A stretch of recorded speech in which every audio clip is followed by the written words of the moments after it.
know what it's like when you're at work, chums? You know the sort of thing.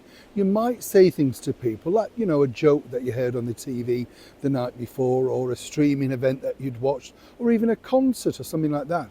And suddenly, there's that sort of do-gooder, isn't there? The one always eavesdropping on your conversations that then goes to tell the boss, oh, guess what?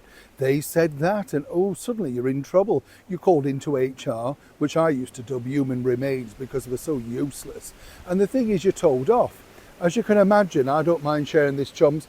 I'm told off on a regular basis in the studios that I work in, simply because, I think to myself, look, you've been on this earth long enough to know what's right and what's wrong. If you're offended by anything, really, it's your problem.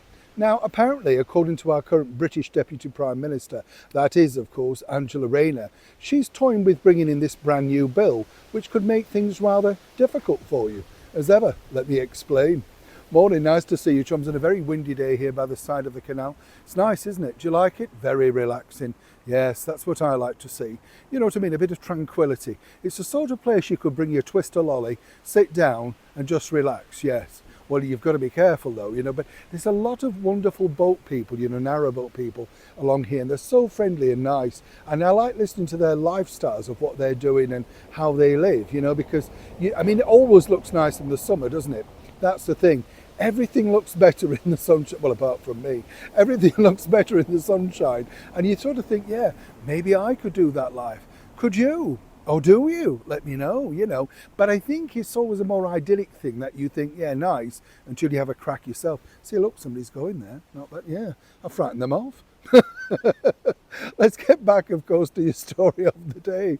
Yes, if you say anything wrong in this brand new wokery world that we now live in under the leadership dictatorship of Sir Keir Starmer, the current British Prime Minister, and his deputy, Angela Rayner, well, apparently, now, let me explain. You see this headline? This is the plan. This is the idea that they want to do, right?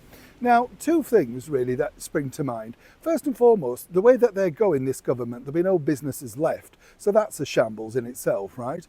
And secondly, who's going to report and who's going to do what? Now, as we saw with the ridiculous situation with the lady called Lucy Connolly, who put a tweet out, misguidedly admitted it, took it down, apologised. She's now in prison for 33 or 31 months, something like that. Ridiculous amount of time. Meanwhile, real paedophiles and criminals walk amongst us because apparently they can't go back because it's the wrong sort of chicken nuggets back in their country. You get the picture. But back to Angela. Apparently, you see, she wants to clamp down on all of this bad behaviour inside the workplace. Now, I'm totally for this, Angela. Absolutely. But, of course, it has to work both ways. So if you want to do this, by all means, why not do it, Not a bad idea. Perhaps you could come up with a different plot. But it should work literally the same way. So will we be having the same thought police, the same people inside perhaps the weekly cabinet meeting? Or your officers, in fact, because after all, you're accused of using some of your staff to help move some of your furniture. I mean, that needs to be out the open, you can't have secrets, Ange. And if this is the way that you want to run the country, deputy or not, well then, of course, the rules have to apply to everybody. But guess what? Because of security issues, like, of course, Ange deciding she needs to either vape or pop out with a lanyard, well, no, it won't apply to them. Just you and I, the real people. And this is the idea. And it won't just stop in your workplace. According to the bill, which I've seen, apparently this will extend into places like nightclubs, pubs, social areas, in case you offend anybody. Now, what do they mean by offending? And who are they frightened of offending? You get the picture. Only British people have a very good sense of humour. They like a bit of sarcasm and crack.